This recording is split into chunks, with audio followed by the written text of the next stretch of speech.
Okay, I am here with Sam Pickering, who is a director at Incendium Consulting, which is part of the Instant Group. Sam, thank you for joining me again. I have to confess, this is our second recording. So Sam gets a huge high five for doing this one more time with me. Sam, how are you doing today? It's an absolute pleasure, Jamie, and to do it twice just seems like a treat. Okay, very kind of you. Would if we meet in person at some point, I owe you a giant glass of wine or a beer or something. Okay, so the fun part of this is I so much enjoyed our last conversation because I love what you're doing. Can you just kind of give us your background, how you got to the role you're in, and kind of talk about what your team is up to and in sort of the role you're playing for occupiers and workspace operators today? Very good. Well, look, thanks again, Jamie, for having me on. Yeah. So, yeah, my background, I've been doing sustainability advisory for a long time, probably 16, 17 years. Before that, I strangely used to fly helicopters in the British Army. I only bring that up, and I bring that up quite a lot with lots of people I work with, because I think sustainability people tend to have a bit of a stigma around them, which is unfair, all around tree hugging and stuff like that. So my background, this is my second career. And during that time, I've seen sort of massive changes. But about 8 years ago, we set up Incendium Consulting, which was an independent corporate real estate advisory. So advising occupiers on their portfolio strategies, their supply chains, workplace strategy, target operating models. And I head up the sustainability side. And we've continued to grow and then became part of the Instant Group about 5 years ago. And so my role now spans the two. So I do the advisory side, but more and more I look across sustainability into the whole of the Instant Group, and therefore the sort of flex market and sector co-working market, which is new to me, but I've got very used to it and very familiar with it over time. So on the occupier side, we have for years advised them on two things. One is either taking a corporate strategy, and we work for major global Fortune 10, Fortune 100, but also FTSE 250 businesses, taking that corporate ambition and turning it into the reality of their office portfolio. And the reason for highlighting that is you'd think that was pretty common sense. But the reality is for a lot of these big corporations is that their emissions related to their offices are actually quite small. But it's ultimately where shareholders, stakeholders, clients, and more importantly, employees come and visit. And so you can never ignore it just because it's immaterial, because actually when you add it all up, it's huge.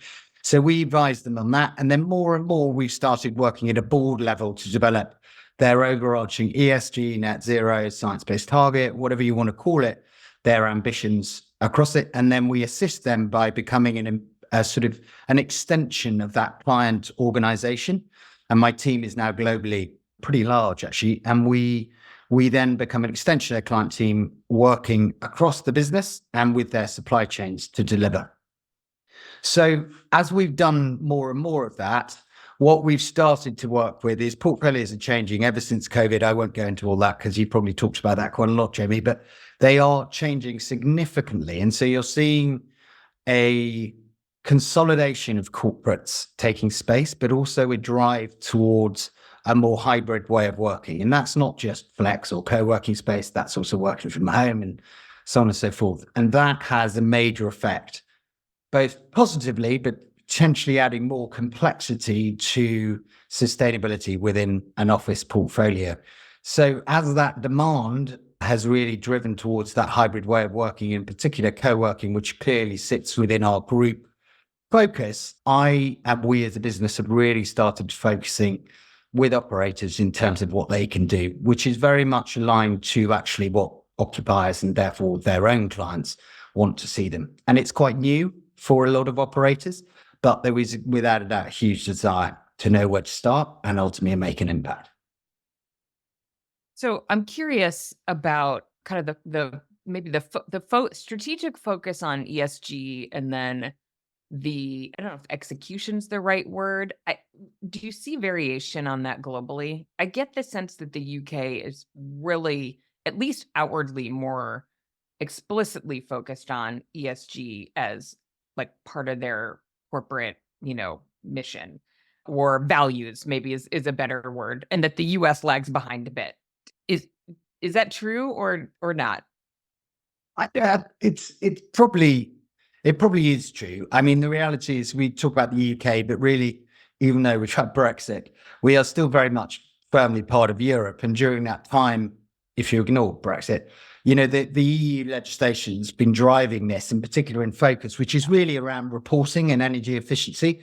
That has taken hold. So we've been doing that quite a long time.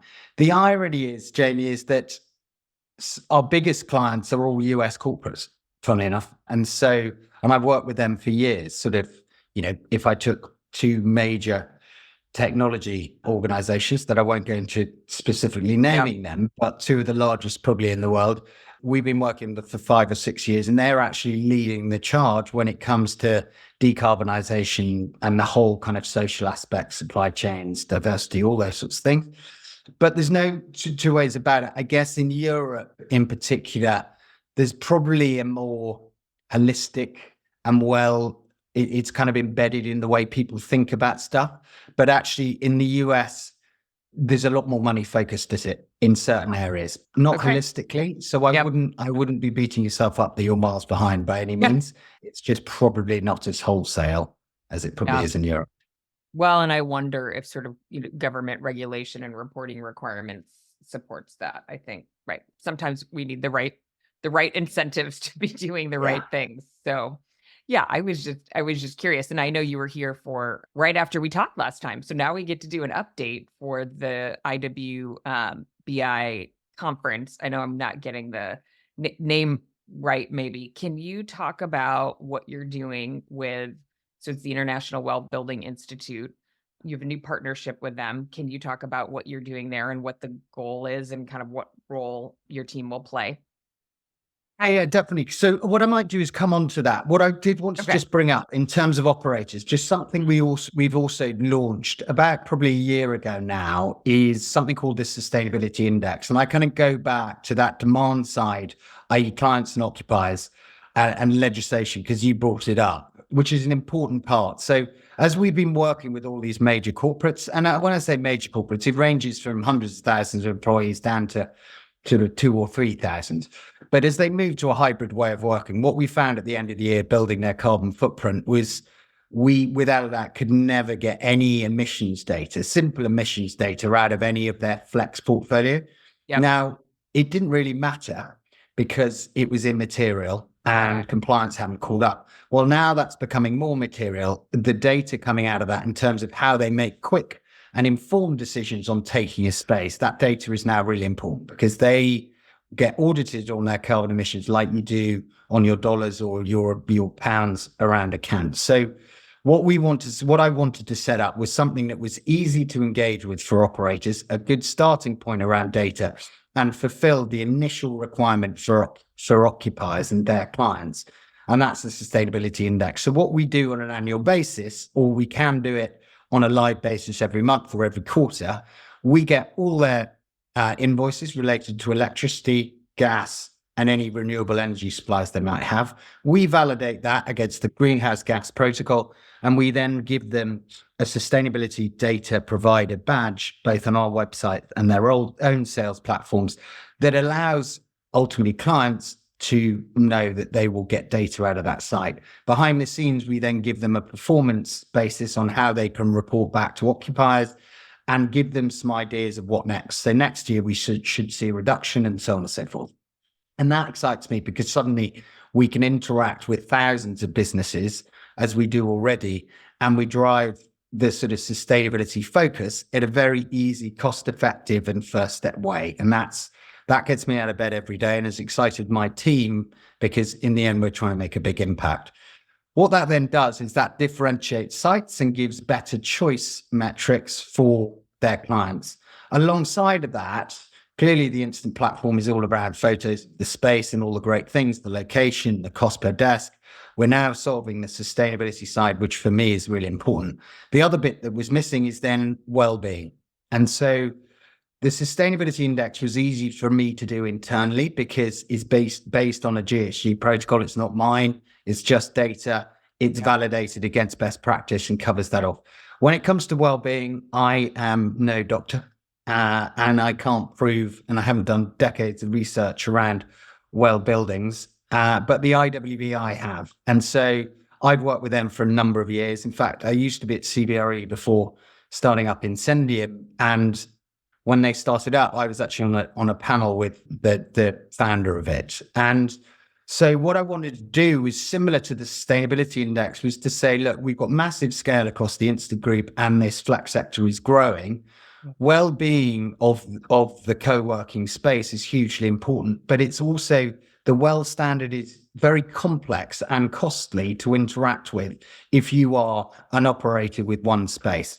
And I could easily tell you what well-being is within an office space, but I haven't done that research, as I say. So I needed a partner to partner with to use all their best practice to build a product and a rating system that allowed operators to engage with at a cost-effective way, that allowed to take the nuances out of not holding a whole building, having limited control of certain things, but being rated on actually what they do control. Things like nutritional value of food they might produce, water quality, air quality, sound attenuation, those sorts of things. And so the idea is we can scale this massively. So this is where this partnership comes. We're still developing the product, as it were, the rating system at the moment. We're doing that collaboratively with numerous operators on a global basis, from the Americas to EMEA and then to APAC, and ranging from the big ones to the single operators, because I wanted to make this totally about the whole sector as opposed to 3 or 4 of the major players. It's had really, really exciting enthusiasm. Everyone's bought into it. And from the IWBI's perspective, which this is a very new initiative, they are also hugely excited because it starts to scale well buildings and well-being and ultimately productivity of people within their space. So that's what the partnership is all about. Part of that was sort of reaffirming our partnership. The summit that happened in Long Beach, which I've never been to Long Beach. Very nice, Jamie. And then we'll be launching that towards sort of September onwards as we kind of go through pilot programs with various operators, both existing who we've gone through the development process with, but I'm hoping with more and more who want to join at this pilot stage. So yeah, that's where we are with that. So, okay, I have a couple of questions. Back to the sustainability index. So those are factors that may not be controllable by an operator. But on the other hand, and tell me how you look at this, like in ESG terms, flexible workspace and hybrid working should be a positive if a corporation reduces their footprint on the assets that aren't being utilized, right? I'm guessing like running air conditioning for, 3 floors of a building where there are only people on 1 floor is super inefficient. So an operator could sort of win as a solution because it's really efficient, like high occupancy, smaller floor print, people, either at home or in a space that's fully occupied. But how does an operator think about how to impact that index? Like when you give them feedback, what is that, like what levers can they pull? Or is it just reporting? Like, what does that process look like? Like if I don't know if you give them feedback in terms of like, hey, you're sort of on the lower end of efficiency, but the building's not very efficient. It's an older building, whatever, the landlord's not willing to make improvements. Is that like a conversation you have, or is it really more about reporting? I mean, the ultimately for the occupiers, the key bit is the reporting. They need data. Yeah. It's not going to knock their whole sustainability agenda off kilter, but they need validated data. Yeah. That is estimated. More and more, that is one of the key corporate demands, that real estate functions within a big corporation because of the compliance requirements get hit with. I think why the focus on electricity and gas in particular, those two are fundamental to anybody's net zero journey, which invariably is by 2030, because they make up the majority of the emissions. They're the first kind of what's called scope 1 and scope 2 you need to reduce over time. But also for operators, it's the stuff they pay for. And what I'm astounded by, I look at sustainability as a business driver as opposed to a green stick that thou must do. And if you don't do it, you hug trees.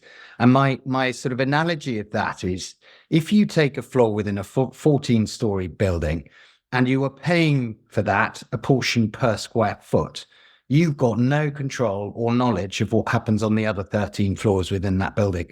And those buildings, and I've seen this in numerous cases over the years, could easily have data rooms that you are therefore partially funding because they consume way more than you, but it's a portion per square foot. So commercially is the first thing.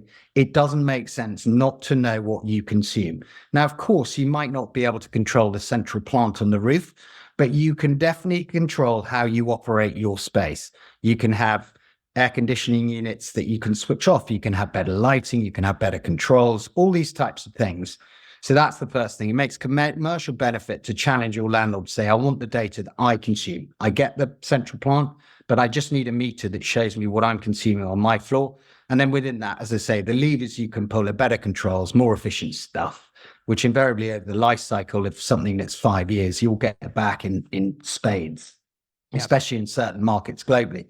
The other thing I would say is the reporting back is hugely important. You talked about better utilization, consolidating, those sorts of things. So of course, when normally you look at carbon intensity or energy intensity per square foot, well, if you then overlay utilization metric to that, i.e. per occupant, it works out much, much better. And that's some of the analysis we've done and we've reported on, is just showing the effect by actually having lots of people in one space, not all at the same time, but consistently over a week, especially when you now look at really, it's a 3-day working week when people come to the office. There's a huge saving and a huge benefit. The other thing that is often missed as a benefit in a sales pitch to some of their occupiers from operators is lease lengths get shorter, corporates come in, strip out what was there, refit it out, strip out, fit out. The embodied carbon of furniture and carpet tiles and partitioning is huge. Well, operators in co-working space, different businesses sit on the same seat, even if they're there for a week, a year, whatever it is. Of course, refurbs happen, but not the same frequency. So the embodied carbon piece, which is often forgotten in this discussion around real estate, is a huge, huge benefit. And so in that report, of course, we say the levers, but we also talk about the ways you report this back to your occupiers in terms of some of the stuff you've done and therefore the impact. So the sustainability index, so how does that work from an operator standpoint? Are they part of the instant ecosystem, like they're listed with you, or is there a benefit, do you think, of that? Like you mentioned sort of the process of, tell me, how does that work? Like, are corporates looking for operators who are part of that and are reporting it? And then, so it's a benefit to be doing that? Like, do you think sort of eventually there will be some momentum around like, yeah, you have to do this to And I get think corporate? what I don't want to do is what I wanted to do is set up a way of differentiating products within our platform on a connected marketplace. And clearly there's a lot of development behind the scenes to develop the sort of the future of a connected marketplace. But this is within our ecosystem, so it's differentiated on our space. But I didn't want to just hold it to that. This is a badge, as it were, that they can use on their own, operators can use on their own sales collateral to differentiate their space because it's holistic. Now, there are plenty of badges out there. What I'm not trying to do is do LEED or do BREEAM or anything like that. This is the simple data piece. Now, over time, what I'd like to do is actually benchmark performance, which we do behind the scenes. But I don't think the sector is ready for me to say one is good and one is bad. This is purely answering the question to drive demand, more demand to sites who've done this. So people can do this to set themselves. Many people have already, many operators already report on it. This is just trying to build momentum across a sector that I passionately believe, from a purely office perspective, is part of the solution going forward. Yeah, got it. Okay, so then the well standard, it's pretty complex. I think, and I did not look this up after our last conversation, I think WorkBar in Boston has one building that is well certified. And then I think Amy King of Good Coworking in Dallas, Texas is well certified. I'm not sure if there are any others in the US because it's such a big undertaking. Is the work that you're doing like to make that more approachable, or is it the same requirements? So within the well standard, there is something like 500 features that you've probably read, from ranging from kind of nutrition to air quality Yeah. to water quality and all those sorts of things. I sort of, what we've done is we've worked with the IWBI team to make what we don't want to do is remove all the integrity. So you just make it easy for everyone. And of course, we don't want to do that, but we want to make sure that the features allow for the nuances that are out of control of the operators. That also means that you don't have to spend potentially thousands of dollars on consulting fees up front to get yourself in a position to actually provide evidence to make sure you've ticked off a number of features to achieve a rating. And the rating is just a blanket rating. It's not somebody is good, somebody is bad. There are a number of features. I'm not going to disclose how many they are because I want people to sign up to the pilot and launch it properly. But there are far, far less than 500, let me tell you. They are therefore the data required to prove and validate are far simpler. And so what we've tried to develop is a rating system that allows any operator to do it without external help. Yes, they might have to spend some money on some testing, but one would hope that anyway. Things like air quality is a good example. But therefore, it turns into hundreds of dollars per site, as opposed to some projects that I've worked on, new builds and big refurbs, which tens, if not hundreds of thousands of dollars. So this is where we're looking at a scaled approach to this, which feels to me, Jamie, really exciting, to be honest, because as I say, the demand for it is huge. Why would you have your headquarter buildings with well this and lead that, and then co-working space, you just go, well, best of luck. I hope you're productive in that space and it's good air quality. So, and also I found with operators that everyone really cares about well-being. They get that productivity in the office space is hugely important, but actually they've never had something that provides some boundaries and focus for them, backed up by medical research, which says by doing this equals this in terms of human health. So yeah, I feel hugely excited by it. Yeah. I remember after we talked last time, I just kept thinking about how, to your point, I think most operators want to be aligned with those values, but right, they don't know where to start. And the IWBI, full scope is really intimidating and unapproachable. So I think it's incredible that you're doing this. And I think there's going to be a lot of excitement around it and a lot of demand. I think most operators will want to, right? And when they're starting, I mean, they could really look at that list of criteria and design around it, right? And sort of have an easy on-ramp, maybe not easy, but an approachable on-ramp that your approach is going to really help them accomplish. So I think it's really, really exciting. And then people who want to do the right thing are going to have, a way to, and work with, I mean, I'm even just thinking and working with their designers and their architects and just all the, from the start, and not have to sort of backtrack and make updates, but can do it right from the beginning, and then say they're aligned with the standard. That's, I think, exciting. yeah, and it helps at that fit out stage for certain things. If you take noise attenuation and stuff like that, and lighting levels as an example, but there are then elements like nutritional value of food offerings, those sorts of things, which actually flow into the operational side as well. And it's not what we're not trying to do. In the IWBI are brilliant at this, having really got to know their team. They are phenomenal. What we're not trying to do is be totally prescriptive and remove choice and experience and those sorts of things. But it is just highlighting the key things that sit within the control of the operators that actually have an impact of the productivity and the health and well-being of people. And what was really fascinating about the summit is there are a huge amount of academics that attend that summit. And, you've got deans of Harvard as a good example. We had Richard Carmody, who was the 17th Surgeon General of the US. And some of the points that were brought up were fascinating. So one is we spend 90% of our time inside. So well buildings are fundamentally important.